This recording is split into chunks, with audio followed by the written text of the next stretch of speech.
You're listening to Never Heard of It, a Night Shift Radio production.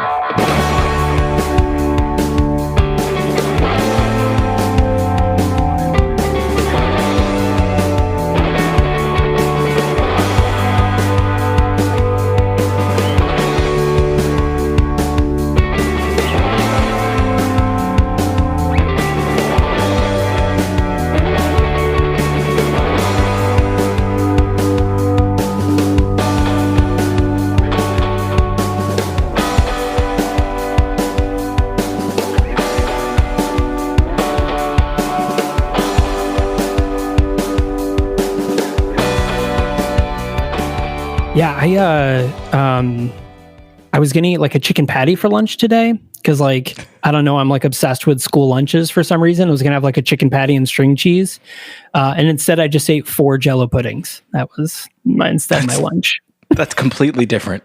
I've been eating so much string cheese. I don't know what it is about quarantine, but I can't stop eating string cheese. I love it. It keeps forever. It's wonderful. It's a little like you can, pace the house and cry and, eat things with string cheese. It's a great food to eat while you're crying. It's one of the best. Top 5 cry foods. Yeah, definitely top 5. Yeah. I had one of those Epic bars. It's like the meat protein bars, but it's like it's chicken with like sesame and like teriyaki flavor, but it's got raisins in it, which I feel like is a troll.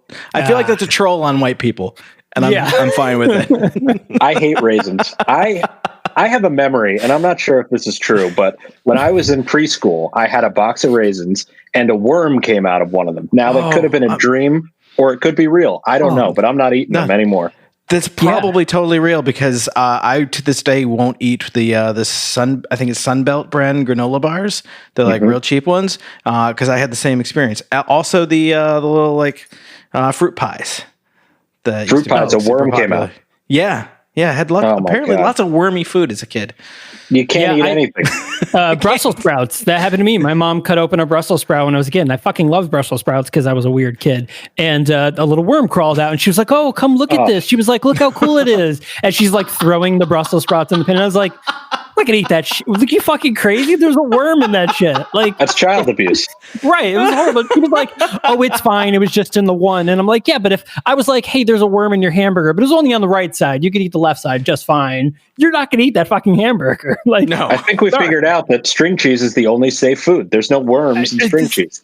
This is it. That's it's definitive. It's the definitive. Throwing on the Wikipedia right now. Yep. So, I guess I need to go back to the grocery store because clearly I've stocked up on all the wrong supplies.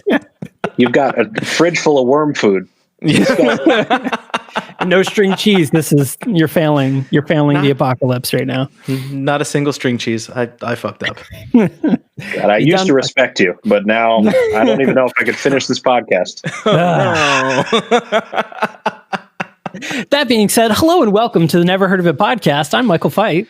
And I am Caleb COVID-19. Because his last name is Coy, so it's funny. I've been sitting on that one. I didn't know if it would be too far. I'm glad I was here for it. I love it. It landed well. So you guys probably are hearing this other voice, and it's not in your head. Maybe. I mean, this time it's not. But we have a special guest. So we have Jordan VanDina with us, who is a writer of a movie coming out called The Binge with Vince Vaughn. He's also the author of probably the best website in the world called The Weekend Scripts. Okay. And it's he writes scripts in a weekend, and they're absolutely insane. And of course has an upcoming movie for Netflix called Cocaine Hippos, which is of course a spin-off of Animaniacs, the hippos from Animaniacs. Right, that's it. I didn't want to tell anyone, but since you announced it, that's the truth. You're gonna get a lot of hate now. I really hope I get fired because of this podcast.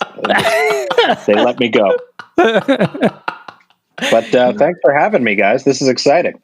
Yeah, thanks for being here. And now I'm actually going to be really upset when Cocaine Hippos isn't about the Animaniacs. I know. Now we've set everyone up, and we're going to disappoint the world with that. Oh, well. I watch this to be like, this is nothing. Like, what the fuck is this? Yeah. Which would be great. But thank you very much. So Jordan's come on. We're going to do a movie. We're going to talk about the movie Vidar the Vampire, which we're randomly carrying on with our, this is now our second episode of the month where not a single movie in this month is from America. All overseas films by pure happenstance. So yeah, that wasn't planned at all. Yeah, like it just normally when we do that, it's like with intention. But I actually didn't realize that until we were recording next week's episode. I'm like, oh shit, these are all foreign films. Yeah, the first 5 minutes, I would say, I didn't know you had to turn on subtitles. So I was like, wow, they're just making a choice here with no subtitles. Like they're just making me guess what they're saying. And then eventually I had to go back and rewatch with subtitles. And it was much better. Yes. I liked understanding it. It makes a significant difference. Yeah, it really does. The first thing I have to ask is, what the fuck did I just watch? Yeah. Jesus. I agree with that. Jesus. As I was watching it, I felt like I was like a 8-year-old boy in my parents' house. Like my door was open and my fiance walked by and he was like going down on a girl while she was sleeping. And I was like, I can't have this on. I feel like I'm going to get in trouble. Yeah. Right. Yeah. It was, there's so many like fucked up parts of this movie, but at the same time, like every time right after it happens, you see that the character is even like, what the fuck did I just do? Like, why did I do that? It's just insane. All right. Now, the guy who stars in it is also the writer director, right? He did everything. Yeah, along with another guy too. What's his name? Frederick Valdeland. Oh, and is this critically acclaimed? This movie, did it win some awards, or how did we find it? Well, so typically how we find movies is we click on one thing on a website and it says like, oh, other people have watched this. And then 13 selections down, I'm like, well, that looks fucked up. Let's watch that. Yeah, that's a great way to pick movies. Yeah. We pick the worst looking one from the list, and that usually plays out pretty well for us. So worth pointing out, quick content warnings about this movie if you decide to watch it. Significant nudity, both genders, or I should say both male and female, to be more inclusive, and a little bit of violence, although not to the degree of a lot of the movies we watch. More on the vein of vampires biting people, because it is. I mean, it's right there in the name. It's a vampire movie, and then a little bit of kind of pseudo like horror aspect. If you spook easy, just be warned. That said, let's get into it. I don't believe that this movie won any awards. If we're going, we'll go right into the numbers. I don't know what the budget is for this movie, but the cumulative worldwide gross was under 10 grand. Not bad. Yeah. I mean, in all fairness, though, it made $6,500 opening weekend in Norway, which means that everybody in Norway went to go see this movie. That's true. Yeah, 100% of people went to see this movie. It made 2/3 of its budget, or of its entire gross, that opening weekend. So, I guess that was a big opener for them. Yeah, I say we all Venmo the guys 10 grand each. That way we can really pump that budget up. We got to get those numbers up. You know, I need a sequel. I got to see. I got to see Vidar too. Oh God, yeah. What a ride. So I would say the part the most. So the story follows this lonely Christian farmer who is basically just stuck in his life. He's a farmer out in Norway, in the middle of nowhere. Great scene when he leans out his window and it's like, "Shut the fuck up" to all the animals early in the morning. And I was like, all right, that was good. That's funny. And I want his freaking anchor underoos. Those were awesome, and I really wanted those. I like all the stuff they did where he was a kid and then he was back to an adult. That looks pretty cool. I'll give him that. That was a lot of fun. It was, yeah. But yeah, so you see that he's kind of an outsider. Right off the bat, he, a girl comes to his house and he was like, she's like, "Why weren't you at church? Like everybody in this town, goes to church." And he was like, "Fuck off. I had to do work and stuff like that." It was one of my favorite lines in the entire movie because they ask, "Well, why weren't you at church?" "I had work to do." "Thou shalt keep the Sabbath holy." "Thou shalt shut the fuck up." great. Put that on some t-shirts. That's a great catchphrase. Right. That's make millions overnight. Yep. So the two girls that approach him are like, hey, Karen here wants to ask you a question, and they're ha ha ha, giggle, middle school kids. And then she's like, we want to go steady. Let's go walking. So he gets led up to the top of a water tower where he sees the girl's actual boyfriend, and they pretty much, are like, no one will ever date you. And I have to say, like, I connected with that because that happened to me like literally a month ago. I was led to a water tower and they're like, no one's ever going to date you. And I'm like, oh man. Tale is all this time. Happens once a month. I mean, just a minimum. You'd think at this point I'd stop going to the water towers, but I can't stop. I still am holding out hope. That this time it'll be the one that works, This time it'll be different. The kid at the water tower was the guy at the bar eventually, right? I am fairly positive that's true. Yeah. Okay. That was the connection I made, is that because they kept like flashing back. So that's So he got spoiler alert. Sorry to everybody. I jumped ahead. We're gonna spoil everything, so it's fine. I will say, again, this is a Norwegian film, and one of the ways it's very easy to tell the geographic location immediately is by their sweaters. He was wearing a dope cardigan during that scene. It was pretty awesome. He looked great. Like, I wanted that sweater. So this is the part that kind of got me really confused, though, because I mean, so in the beginning of the movie, it's kind of like a news report about like all this weird shit happening, and the woman like interviews Vidar, and he was like, "Oh yeah, I woke up in a pentagram, and there was dead sheep all around me. Stop eating the microphone." Like it's, but it was like, but they did that whole like introduction, but none of that happened. Yeah. The timing, the sequencing was really weird. Like, it felt like it jumped around a lot, and it was hard to keep track of the order of things. And then it was the whole movie, it cuts back and forth between him and his therapist. And it's like, the therapist is like, okay, man, whatever you say. But it's like, he's killed multiple people. Shouldn't he be like in handcuffs? Or no one really cares that he's slaughtered sheep and murdered men and women. And he's just kind of free to roam about, which I guess I respect. Yeah, there's no consequences for his They do things differently in Norway. Yeah. They go, they just gone on another killing. There you go. And then there was that scene where he's breastfeeding from his mother, but does he kill his mother? Because she wasn't in the movie after that scene. Yeah, I don't know if that like actually happened, or if that was like a trippy dream sequence. Words are hard. Or like some combination of both. Again, like it's hard to follow what's real and what's not in this movie. There like several times where I expected to find out like he's not actually a vampire, it's all in his head, and like these are things that he's imagining, and like really he's just like a crazy guy running around biting people. But like I don't know. Who the fuck knows, right? Like, I think we got to watch it again, maybe 2 more times, and then let's spin it back up. Podcasts. Yep. Just with a whole series just on this on the show. So we see him as a kid. We see this little like heartbreaking incident, and then it kind of flash forwards, and we get Vidar now as an adult. And this is the part where it kind of keeps bouncing back and forth between the therapist. He talks to the therapist and talks about I'm crazy. I've gone nuts. Like we need to help figure it out. He's like, well, where should you start? At the beginning is usually a good port. Like, okay. So it goes to Vidar right before he gets turned to a vampire by sucking Jesus's dick. Like, that's right. We're just going to go out there that's how you become a vampire. Everyone knows that's how you become a vampire. Right. Like, you only have to suck one dick, but it's Jesus's dick. Jesus.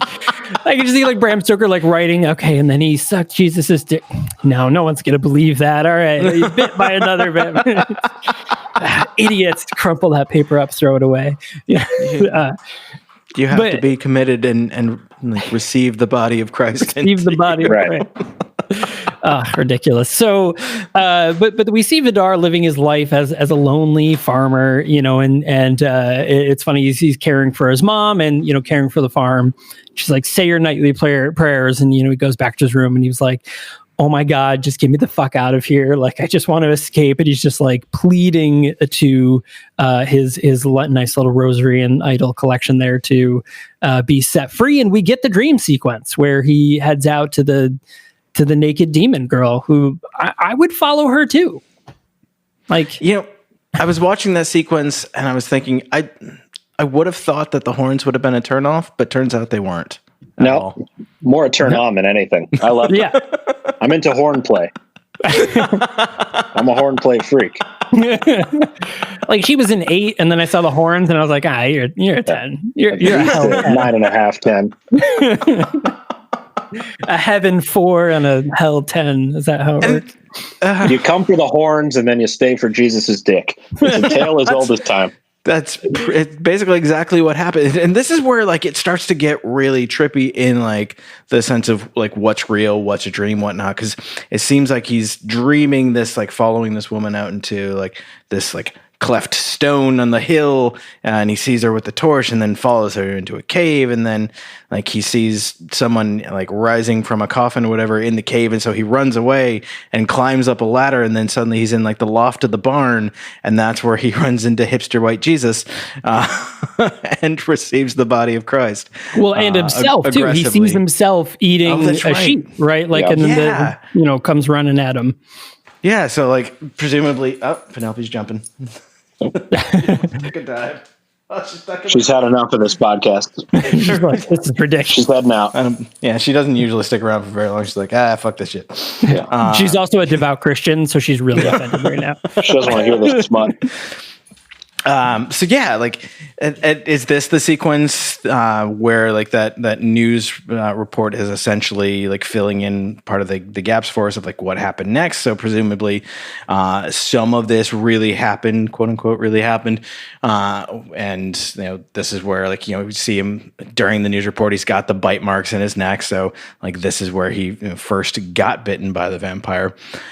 Which did that happen before or after having to suck Jesus's dick? Like, we don't actually see him get bitten. Right. Well, that's the thing. We don't see him get bitten. We see the immediate after effect where he wakes up and he starts talking about like getting sicker and sicker. You don't see any bite marks on him then. So it's kind of like it kind of makes you wonder if they like wrote and shot that first part, like, okay, this is how it's going to do. And they use that as the pitch. And then eventually got the movie made and we're like, fuck, let's just do this because this is way cooler. This is way funnier. Yeah. We got the dick. We got to have him suck. Right. There's no choice. Like, all right, we got their money. Let's throw in the dick now. We saved that. Didn't want to tell them in the sale. Can you imagine being the studio that this was pitched to and like, okay, vampire story, and like, oh, it's Jesus. Oh, this is kind of like a twist on that. What was it, Dracula 2000, where it was really Judas or whatever the fuck that was. I'm like, this is interesting. Like, we'll buy this, and then they come back and like, wait a second. Yeah. So he sucks what now? Hey, what was with all that dick stuff? I didn't sign up for that.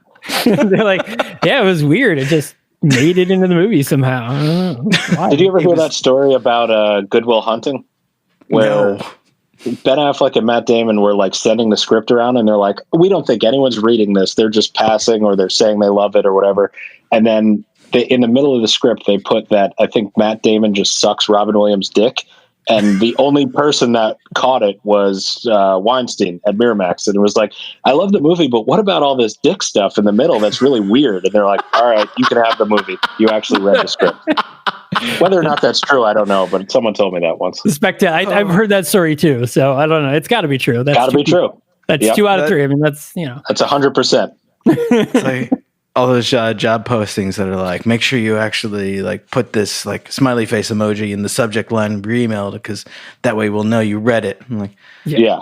Okay. You're like, how about just fuck off and give me a job? I would rather it be that than like hidden references to like dick sucking, but I mean, whatever. To each his own. Exactly. Right. I mean, in all fairness, it's in all of my job contracts. You'd be like, there must be dick sucking. Yeah. If you get to page 17, there's a blowjob scene between me and my boss. Every single time. Every time. So I don't even know. So for the record, we don't edit anything out of this. So I've already been fired off Animaniacs, so it doesn't matter to me. my life's already over. So we've gotten to the point where he's had this crazy fever dream, and he wakes up and he's explaining that he just gets sicker and sicker, and we see him getting really pale. He ends up not being able to move, and he's brought to the local church, which was the great scene where he's like, what a wonderful turnout. And it turns the audience and there's like 7 people there, which I thought was really funny because they have a celebrity there. So the celebrity guy is the, famous, I don't know, Norwegian televangelist, I guess. Seems like it. Yeah. Speaking in tongues. Yeah. Yeah. Some sort of faith healer. And I love he just starts like throwing the punches and the kicks at the absolutely, you're just literally in a wheelchair, Vidar at this point. And he's like, get out, evil. Come on, Satan. Let's go. I just immediately go to a Southern accent, but he has a Norwegian accent. Yeah. But I don't want to do the Norwegian Southern accent. Right. It's all the same. There are some things that are like very cross-cultural. Yes. He was like, well, we prefer being notes. Southern is one of them. Yeah. So Vidar is he's just like, what the fuck is going on? He's got his sunshades on. He can barely move.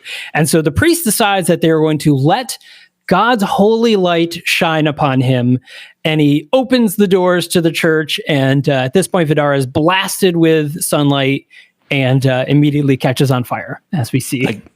Again, It's a vampire movie. It's right there in the title. I thought that makeup looked pretty good when he was in the ambulance. It looked great. Yeah. It looked like he was really burnt.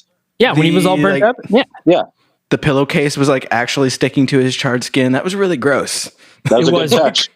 Well done. That was really great. And, something I thought was interesting is there's a scene later on where we see Vidar in different states of vampirism, to the point of like, oh my God, I need to feed immediately, to like the, hey, I've just fed, and we've seen in many different vampire films, and Laura's like, vampires look differently when they've fed, as opposed to that like Bram Stoker, Gary Coleman, he's all old and decrepit and then he feeds and then he's healthy again. Twilight, the eye color thing, they're brown when they've fed and black when they haven't, or something. I don't know. Sparkling. Yeah. If any movie needed Jesus's dick sucking, it was Twilight. I've never seen Twilight. It could be in there. If you told me it was in there, I'd believe you. You'd be like, yeah, probably. Yeah. I'm Team Edward all the way. We actually subjected ourselves to that for the podcast. Yes. Was it any good or was it terrible? No, it's terrible. It was awful. It's a horrible movie. Yeah. Fucking garbage. I used to work at a visual effects place, and we had to do effects for one of the movies because I think one of the actors, maybe Kristen Stewart, didn't want to hold a baby. She thought it was weird. So she was just holding nothing. And then we had to CGI a baby in there. And it just looks insane if you watch the movie. It's like, it's clearly a fake baby. Oh, yeah, it was. Yeah, it's clearly a fake baby. Yep. Yeah. I could just imagine Kristen Stewart be like, what is that thing? Like some sort of worm, some sort of larva? Like it's a human child. Did that come out of my raisin? It looks like a worm. The perfect callback. That was good. Boom. That's it. So Vidar is now caught on fire. He's en fuego, and he basically goes back to, it flashes back to him with his therapist, and he talks about that's why, because we see Vidar when he's with his therapist, he's wearing like those hazmat suits, like the radiation suit and sunglasses. But it's like the 80s like pop music video version of a hazmat suit. It's like super silvery, like bright shiny, silver, yeah. And he's wearing like super dark sunglasses. And of course he has long shaggy hair and a mustache. So like he looks like he's going to be doing like a DJ set with like Gunter later on. That would have been a great ending to the movie. Just a brilliant DJ set. So after this, we got to go on tour with the Talking Heads. So I got to go. Yeah. Touch my tra-la-la. My ding-ding-dong. That song's still on my phone, and it turns on, I'd say, once a car ride. And I'm like, I'm going to listen to this whole thing. It's great. It's a great tune. I'm never deleting that. Just gotta say, there's some songs that just they're classics. Yeah, they stand the test of time. Cold hard classics. So, of course, fire kills vampires, and so Vidar is hella dead. And so, back in the same church, they have a funeral for him. And as the priest is like sprinkling some dirt on the casket, which I guess I didn't realize was a thing that ever gets done in like a church funeral, but whatever. He sees like the casket shakes from like someone hitting the inside, and he's just like, oh. That's weird. I like that he's unaffected by that. He keeps going. It's like someone punched the casket from the inside. You don't care? Carry on. Yeah, fine. And then, of course, in the middle of his kind words about Vidar being a great son and a better Christian and how he worked hard tending the Lord's fields, the casket flies open and Vidar stands up fully vertical in like the very classic vampire sense, where like it's like the fulcrum is right at his feet and just like straight up in the air, and then levitates in this amazing scene where he's up in front of the giant cross on the wall and like stretches out his arms like he's waking up from sleep, but of course is emulating like Jesus on the cross, and everyone freaks the fuck out and runs out of there because that is scary as shit. I would be afraid too. It was pretty awesome. I agree. I thought it was pretty hilarious. So at this point, Vidar has woken up. Now, before we get too far into it, we're going to go ahead and cut to a break real quick. But we want to mention really briefly before we go that tomorrow, if you're listening to this on Sunday, Monday the 13th, Night Shift Radio Productions has launched our third podcast called The Storyteller Series. And our first episode is going to be a story written by a man by the name of Mike Wyant Jr. He's an author, and he wrote the story Lavender Footsteps. So that one's going to be narrated by Casey Ryan, the host of the Superpod Hero Cast, friends of ours. So brand new episode starting tomorrow. You'll see a lot about it if you head over to our website, thenahoit.com, or get us on Instagram and Twitter at the Nahoit Podcast. I'm sure we will post links to that. So definitely check that out and subscribe starting tomorrow. Super excited. Very exciting. But let's go ahead and take a quick break. And when we come back, we will carry on with the wonderful adventure of Vidar the vampire. Carry on. The Storyteller Series is a podcast bringing back classic radio theater, featuring engaging storytelling delivered to you monthly. From narrated tales to character-driven stories performed by multiple voice actors, all will bring you on an audible journey. Join us at StorytellerSeriesPodcast.com or wherever you get podcasts. Hey, so I don't know if you noticed, but it looks like we've got another Anchor ad. Oh. So I guess we should talk about that. And I think we probably can't talk about Anchor without throwing out there right off the bat, like, it's free. Free? Can you believe it? It's free. Wow. And I hear that there are creation tools that allow you to record and edit your podcast right from your phone or computer. And if you're lazy like us, Anchor will distribute your podcast for you. So it can be heard on Spotify, Apple Podcasts, and I think some more too. I think many more. That's fantastic because it's so much work going to all of those platforms. It's so much. And you could make money from your podcast with no minimum amount of people. So if you only have one friend that listens, you can still make some cash. Like us. Yeah. And, it really is everything you need to make a podcast, just in one place, one-stop shop.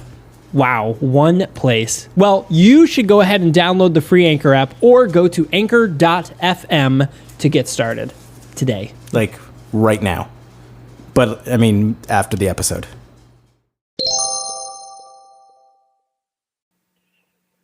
Hello and welcome back, everyone. How you doing?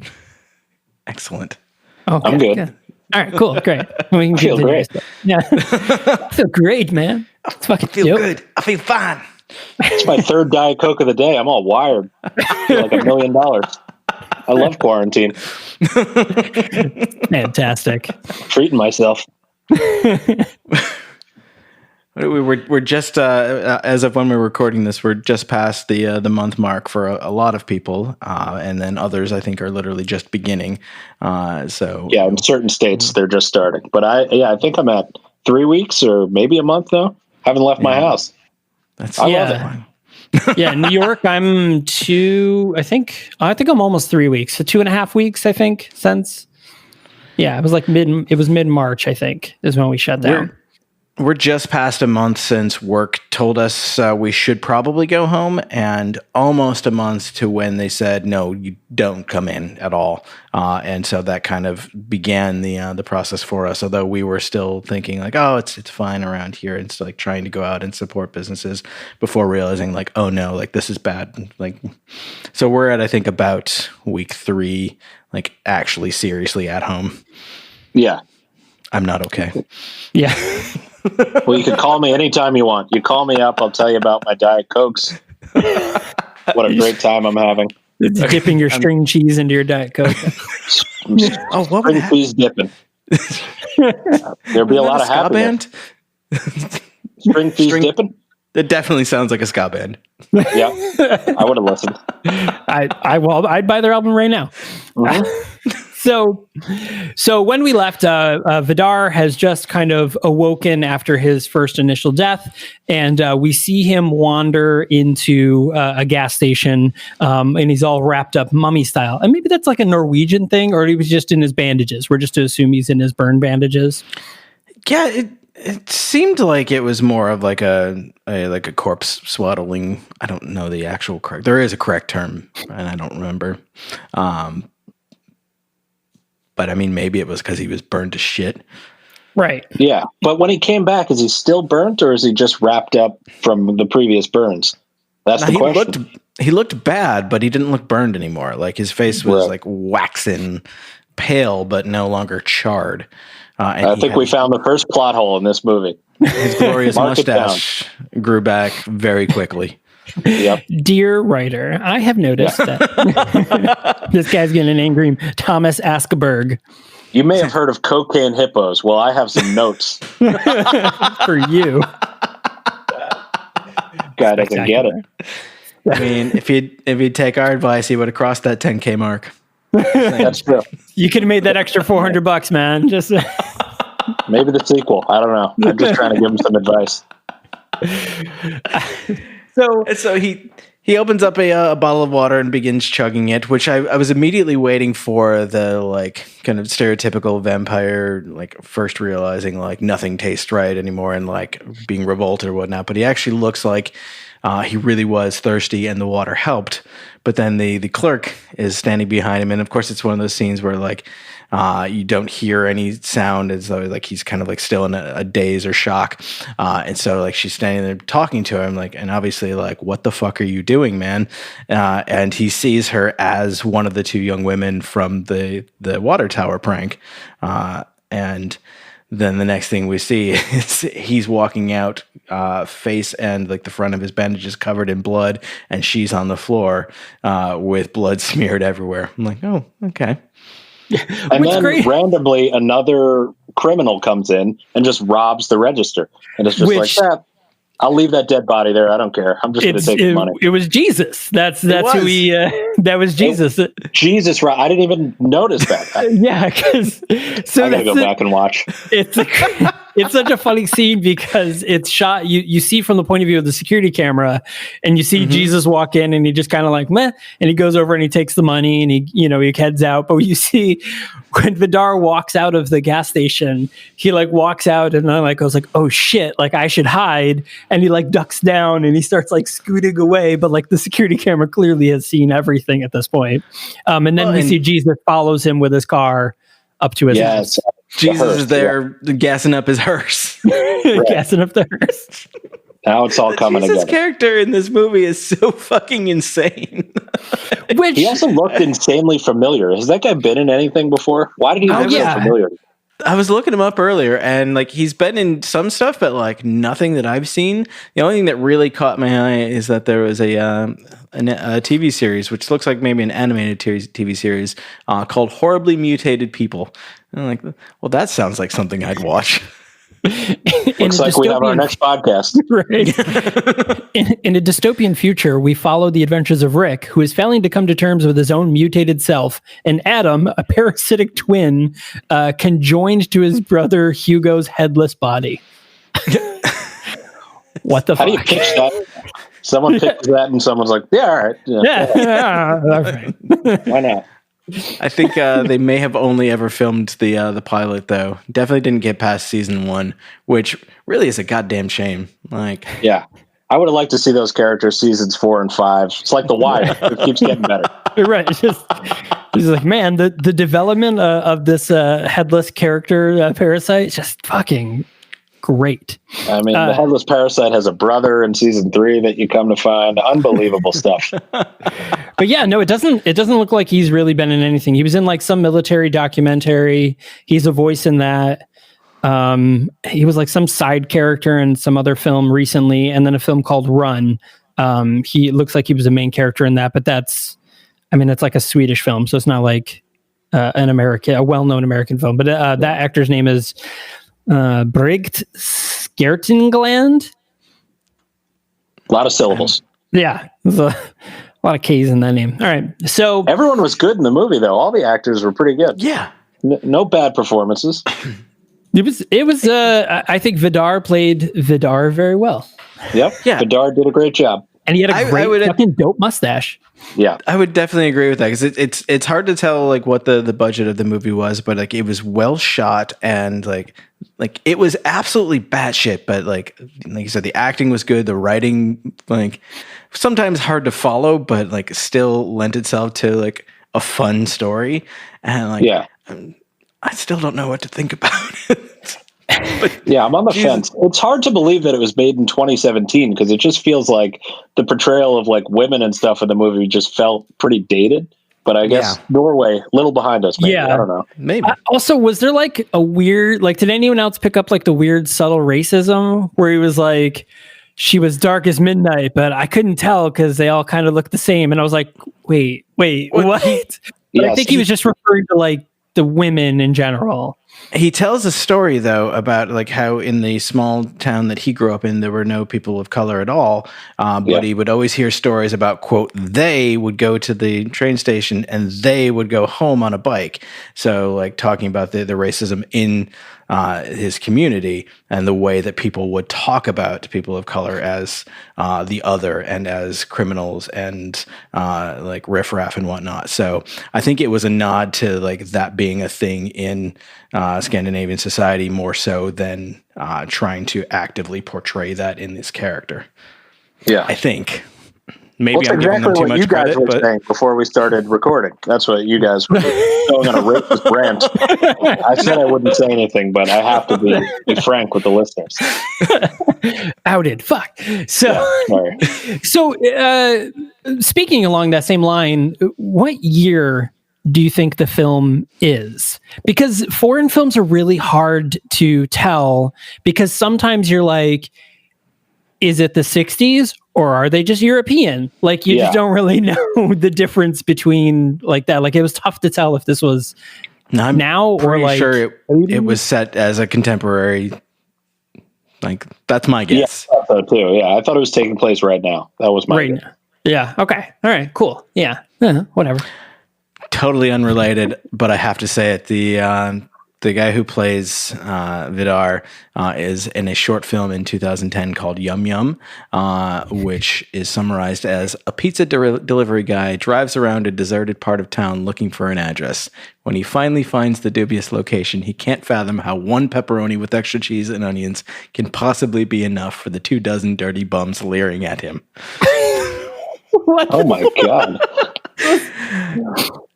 Allow me to make some popcorn because I have to hear more. Like that sounds amazing. That's the best description of anything I've ever heard. I clicked on it because I feel like there was like some.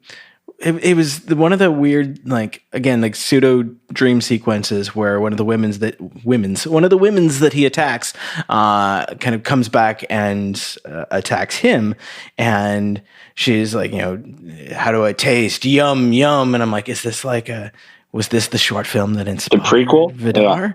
Yeah. But it's not, or maybe it is. I don't know. Maybe That Vidar just was reminds me that he spits up a tampon at some point. Yeah, after he goes down on the ground, he choked up a fucking tampon. Just classic. Yeah. I just feel like that's like one of those like old Seinfeld jokes, with the not the tampon part, but the pizza part. Just like, how is this one throws pizza? up a tampon. Right. Jerry, she had a tampon. Jerry, a tampon. Yeah. What's the deal with tampon? So I love that this as Vidar moves away from the small town and into the city and falls more and more under the sway of weird hipster vampire white Jesus. They really show the distinct difference in their personalities. Jesus is super suave and is doing his water to wine magic trick at the table, and Vidar is just painfully awkward and socially inept, can't talk to people, and everyone's just creeped out by him. He's always wearing his farm coveralls and the furry hat and just looks like a fucking weirdo at all times. And then he's on a leash at some point. Yeah. Well, Jesus keeps him on a leash. Himself, so Jesus just slaps a leash on him. A spiked collared leash at that. Not even just a regular leash, a fucking spiked collar. It's amazing. Jesus is on a date right in the window with the girl, and he's on a leash, lashing out at people next to them, and they don't seem to notice. You see him sitting outside this restaurant, despondent, and Jesus is behind him doing his water to wine thing, and the woman is like, "Oh wow!" And then two other women walk by, and Vidar tries to run at them, and choke collar gets him. Yeah. So. Yeah. So, but did anyone else get a sense that this is kind of a weird Fight Club thing? Towards the end, is he actually is he Jesus too? Is it this sexy vampire coming out and he's Jesus, but then because you get to the end of the movie and you realize that what the whole story is all about is Vidar realized that he never lived his life, he just kind of shut himself in and didn't do anything. So is Jesus his Tyler Durden? I didn't think about that until just now, and me neither. I guess I'm not sleeping tonight because that's going to be tonight's puzzle. You go back through, and that's you just see slices of Jesus. No, damn. But because that's deep.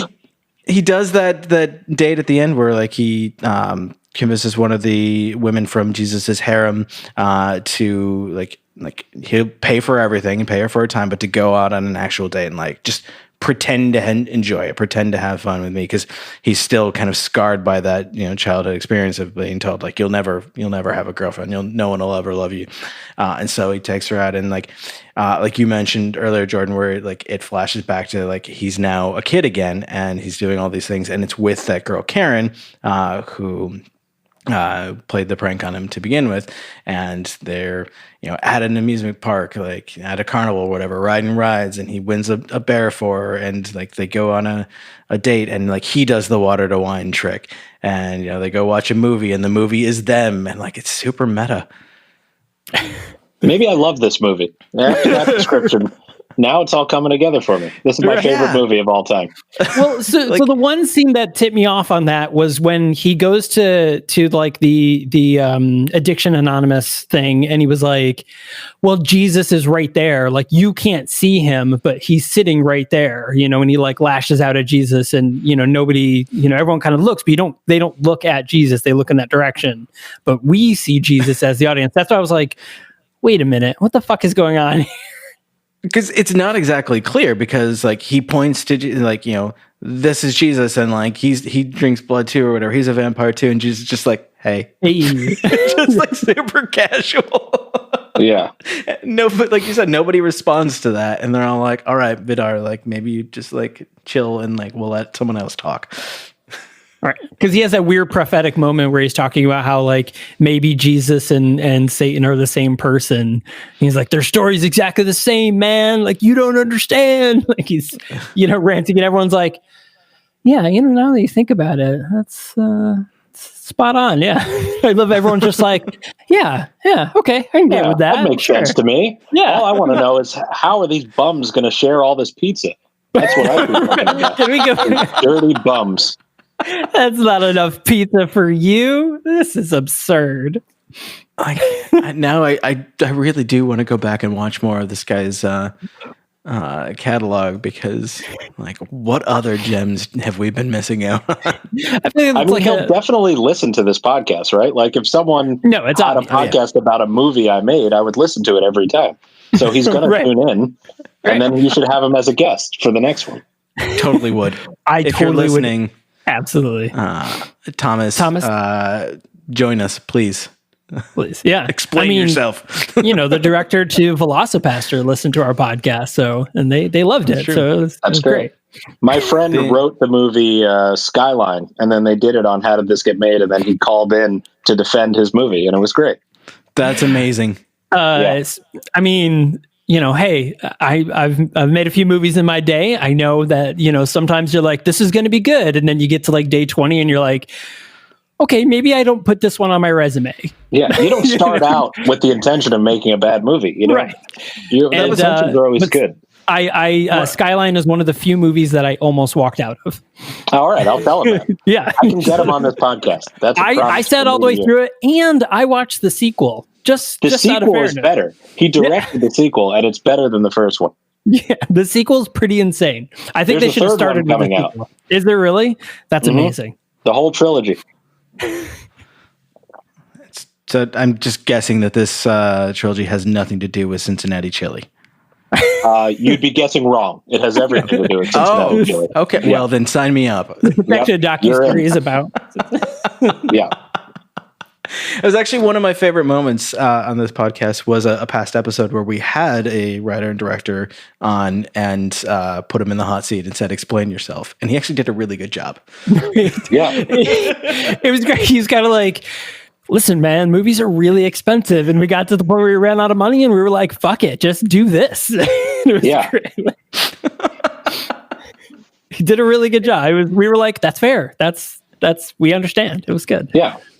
Well, I always appreciate someone willing to defend their work. Yeah, Vidar, get on here. Right. Get your shit up together. So where do we have Vidar? So a lot of shit happens. Vidar and Jesus go off on these crazy adventures, and Jesus, keeps throwing Bible quotes at him to be like, just thou shalt, I don't know, do some shit. And Vidar's like, I don't know what that means. And he's like, I don't know, just go fuck with this chick, and then eat her blood or whatever. And he's like, okay, cool. Like, that's kind of the second half of the movie, I would say. It's just pretty much that.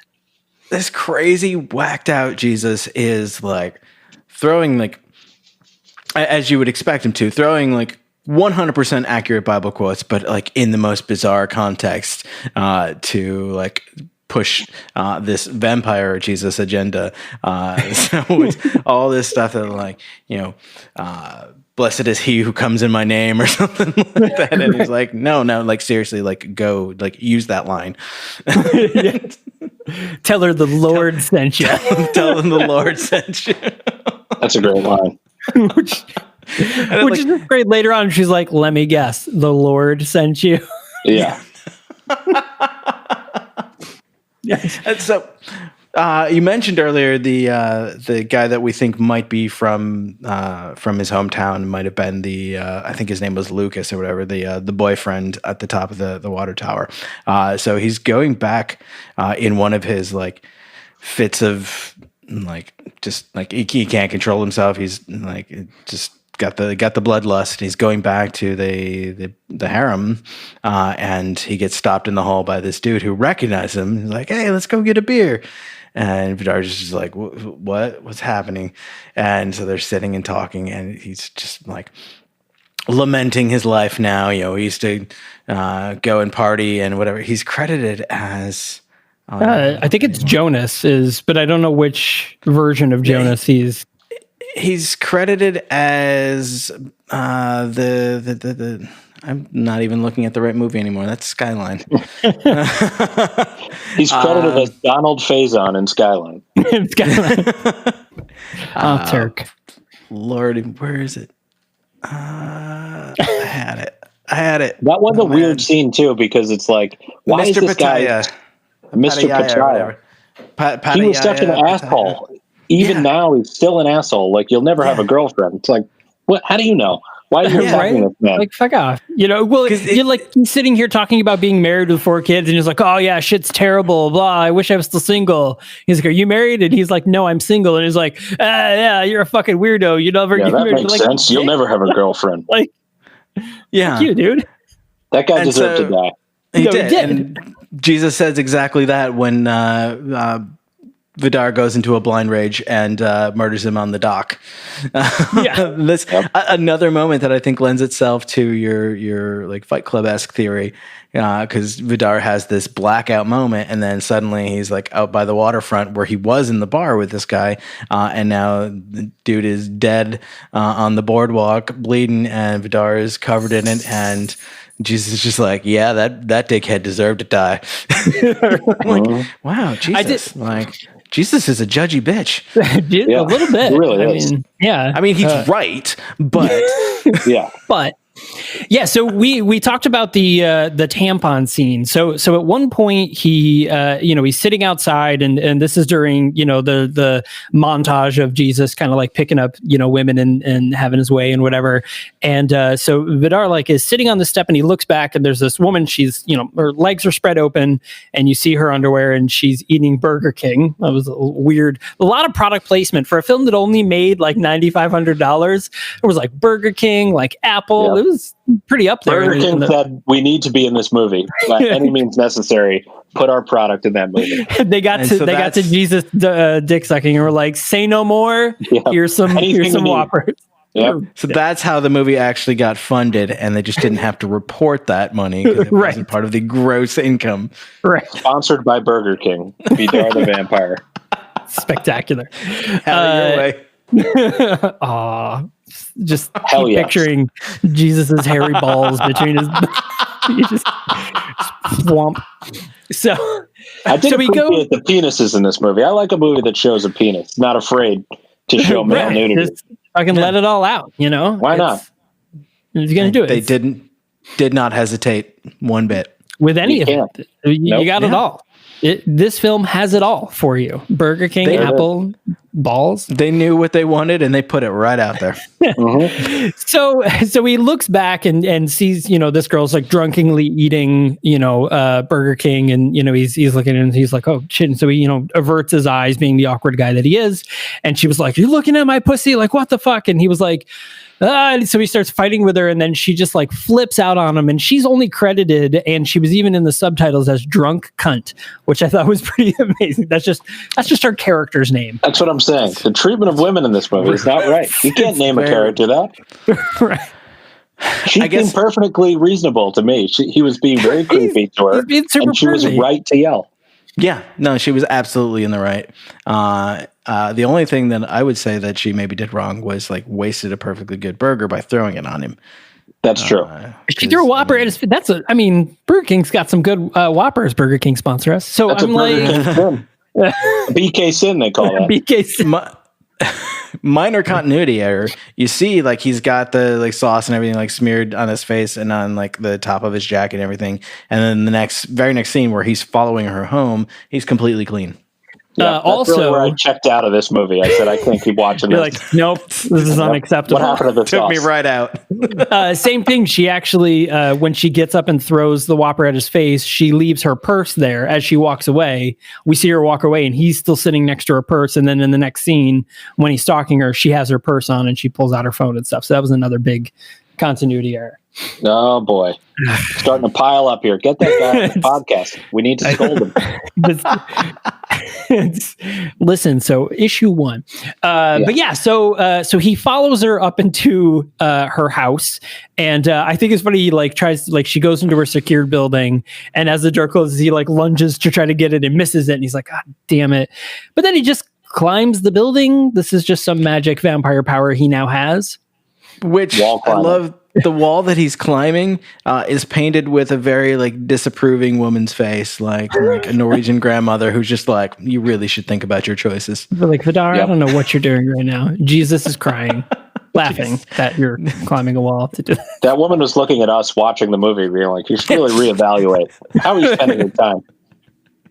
We're the ones who need the introspection. Right. Yeah. That's yourself. the true message of this movie. Of all the movies you could be watching, this is the shit you're. Well, it was free.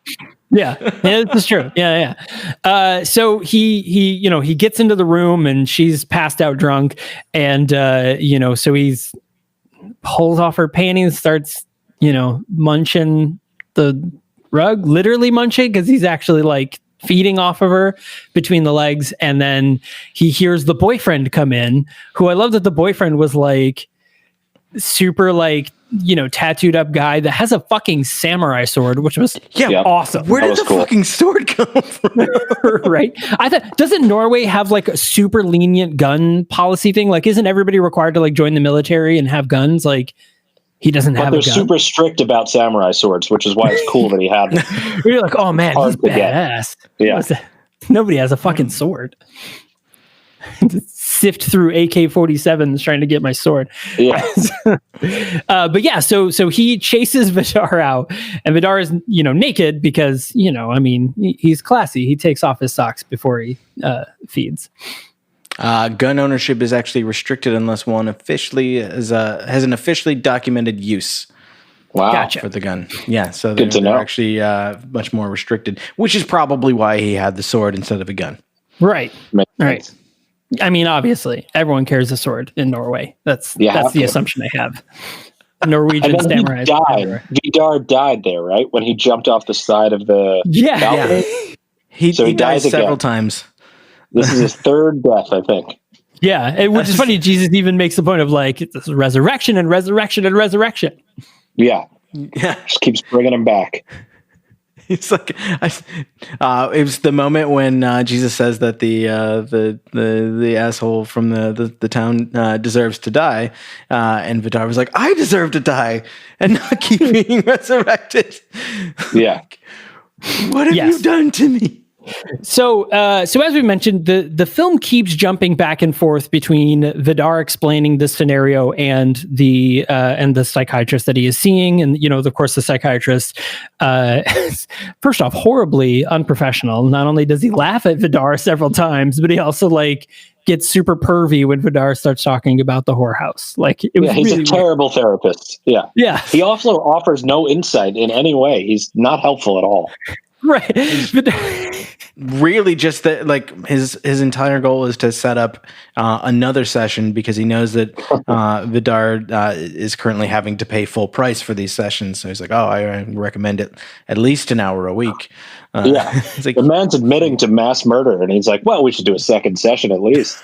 Right. Well, I just love that too, because immediately after Vidar talks about like murdering this guy, he was like, we should do some Rorschach tests here randomly. He's like, I just said I killed people. And he was like, yeah, so what do you see?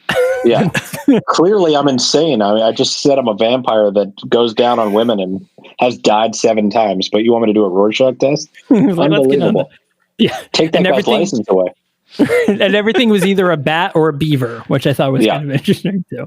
The amount of times he said beaver in this movie made me highly uncomfortable. I don't like the word beaver. Especially because it flashed immediately from the Rorschach test where he decides something looks like a beaver to the scene of him staring at the woman's underwear. Yes. Mm-hmm. It was like, disgusting. Yeah, led right into it. Yeah. And then we get our scene again, we talked about earlier about him choking up the tampon, which was gross. But yes, it's at this point, it feels like, how many times can we mention that? Drink every time we mention the tampon. Take a shot. Now that you're dead, we gotta carry on.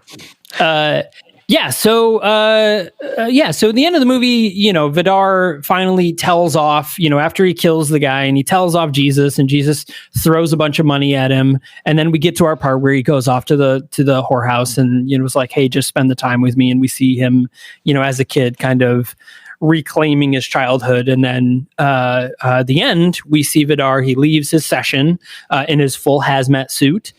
He goes back to his apartment, takes off his hazmat suit, and he decides like, all right, this is it. And the end of the movie is Vidar, basically on fire running down the road. The end. kudos to that stunt guy. Yeah, that looked pretty great. You always feel for the stunt guy that they have to literally set on fire and just say, run around for a while, buddy. We got you. Don't worry. Yeah, well, but it looked like real fire. I believe they really set a guy on fire there. So we have an ongoing thing on our podcast about we have to give credit to filmmakers that put real fire in their movies, because we watched a couple of movies from the Polonia brothers who make these low budget films, and they actually animated fire into their films. In one of the scenes, a person just has like a torch, and they animated the fire on they couldn't even set a real torch on fire. That can't look good. Bother. No. It was terrible. And we watched 2 of their movies, and we called them out on it every single time, because they're like, you couldn't just set the fucking torch on real fire? Come on, man. Like, how old are those movies? Are they really old, or are they new? No, they're within the last decade. Yeah. Wow, that's amazing. Really bad. No, Shark Exorcist wasn't Polonia brothers. What were those films? I don't even remember their names now. One of them was Jurassic Prey. Oh yeah, Jurassic Prey. Yep. Shark Exorcist sounds amazing. Yeah. It sounds amazing. It's not. Yeah. The first job I had when I moved to LA, I was a PA on Giant Shark vs. Mega Octopus. Yeah. And that's spectacular. Insane. The director just pointed at me and was like, "Can you be a Cambodian air pilot?" And I was like, "Well, I don't look Cambodian." And he was like, "Nobody's going to give a fuck. Get in the pilot suit." Like, all right. Sharkenstein was the other one. Oh, Sharkenstein. Awesome. Yeah, that was so I remember like reading the like description for that and being like, this is going to be fucking spectacular. And then we watched it and we were like, this was not actually spectacular. This is really such a great terrible title though. Sharkenstein. Yeah. Some of the worst practical effects and special effects I've ever seen in my life. Yeah, they literally made like a hand puppet like shark with like little stitches on it to look like a shark, and that's like what they used as the thing for it. Which, conversely, we had Velocipaster, which purposely did random shit like that. Yeah. And what was the one we just watched where it was the Tyrannosaurus? Here Comes Hell. That's actually next week's episode. Here Comes Hell. Randomly, one of the characters is like an exorcist spirit, and his hand gets cut off. But when he brings his hand back up, it's one of those like little clumpy like Tyrannosaurus, like the little the ones on the stick, and that's what his hand is, and he like eats someone's throat. It was the most random thing, but it was really funny because like that's amazing. That. Yeah, gonna have to tune in next week, I guess. Yeah, that was. There's like no reason to think that was supposed to be taken seriously. Whereas like the Sharkenstein and Jurassic Prey and whatnot, like were like presented as like when like we're really going all in on this. Like these are our passion projects, and like maybe they weren't. Like maybe they were really going for like how bad can we make this, but like that's not how they come across, and like it's kind of sad. Oh, well, I'm excited to check them all out. They all sound great. Oh, yeah. They're fantastic. So, fantastically terrible. But yeah, so Vidar the Vampire is streaming for free over at our friends Tubi TV, tubitv.com. Tons of great stuff on Tubi TV. So absolutely check it out on there. It's an ad-supported platform, but what's cool is you don't need to sign up or anything like that. You don't need to put in an email address or anything. You can literally just click the movies and watch. But if you prefer without commercials, it's also available on Amazon Prime Video. There weren't that many ads either. It was only like 2 or 3 during the whole movie. Yeah, typically Tubi, that's about what it's at. And sometimes it's about 2 to 3 ads, depending on the movie. I've gotten some where it was like, all right, this is a little ridiculous now, but I feel like that's more of the mainstream movies get more of the ads. And which we very rarely watch. It tends to be a significantly better experience as far as like ad to content ratio than just like watching on TV. So. Yeah. No, it wasn't bad at all. Didn't bother me. Yeah. Yeah. Tubi's a great site. We get a lot of our films from there. And good friends. So, but yeah, so if you do decide to watch this movie, definitely let us know what your thoughts are. You can go to our website, which is, what's that address again, Caleb? Oh, that would be thenahoit.com. That's Cool. THENHOIT.com. And of course, every month we post what we're going to be watching for the month with links to trailers, as well as a heads up on where you can find them streaming, should you be brave enough to watch in advance and laugh along with us. And you can always reach out and contact us remotely, socially distant, but distantly social, through our contact form. Tell us what you think of the podcast. Make any suggestions you want. We put a lot of effort into curating this content, but we want to know what you want to hear. So go ahead and tell us. And of course, you can find information about our other Night Shift Radio productions currently left at the dial. And as you heard earlier, we're going to be launching the Storyteller series very shortly. So we'll keep you abreast of that as well. But Michael, where else can they find out about us? Did you know we're also on socially distant media called at the Nahoit podcast? It's a gem, right, guys? I wrote that one. That was good. That was real good. But yeah, so we are at the Nahoit podcast, the NHOIT podcast on both Instagram and Twitter. We'll post clips of current episodes, previews of what's coming up. And just recently, we are on YouTube now where you can listen to full episodes on YouTube. So if that is your platform of choice, definitely check us out there. But more importantly, we want to thank Jordan VanDina for joining us today. We greatly appreciate hearing your insight and everything. And tell them where they could find you or anything about you want them to know. What a blast, guys. I'm so glad you made me watch this movie. I think what I'll do is I'll just let you guys post my phone number on the website. People can just call me and tell me what they thought of this movie. I want to talk to people for hours about it. What you do? But you can find me on Twitter at Jordan VanDina and go to weekendscripts.com. That's where all my weird writing is. And I'm sure I'll be back on this podcast when the binge comes out, and we all hate that movie too. Everyone can tell me why that movie sucks, and I'll deserve it. I mean, in all fairness, I've already seen the binge, and it's fucking hilarious. So, thank you. Yeah. Well, yeah, you haven't seen the final cut yet, where we ruin it. So let's see. And you're like, oh, they like that part? Fucking cut. Yeah, we're taking that out. Well, this was a great time, guys. Thanks for having me. Anytime you want me to watch another Jesus blowjob movie, I'm in. It's funny you should say that because in December it's going to be a whole month of nothing but Jesus blowjob films in celebration of Christmas. In celebration of Christmas, that's what we figured. The birth of Christ in your mouth. Anytime you need me. Christmas comes once a year, but geez, no, I'm not going to do it. There we go. That was spectacular. If that's not the log line for this film, I just don't know. You don't know where they went wrong, right? But yeah, so thanks a lot for joining us, everyone. We appreciate it so much, and we will see you again next time. Bye, guys.